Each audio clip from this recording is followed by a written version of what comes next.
Welcome to JH. In this tutorial, I will demonstrate how to rotate text within Google Docs.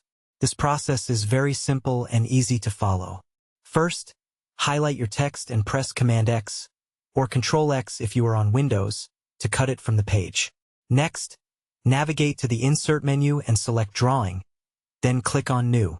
In the Drawing window, click the text box icon located in the toolbar and create a box for your text. Paste your content inside using Command V or Control V, then adjust the box boundaries to fit the text perfectly. To rotate it, simply grab the circular handle at the top and turn it to any angle you prefer. Once you are satisfied, click the Save and Close button. Your text will now appear rotated in your document. To move it to a specific spot, select the image and click the In Front of Text Layout option. Then, go into the position settings and choose Fix Position on Page. Now you can freely drag and drop the text anywhere on the screen. Thank you for watching. If this video helped you out, please consider liking and subscribing for more helpful tutorials.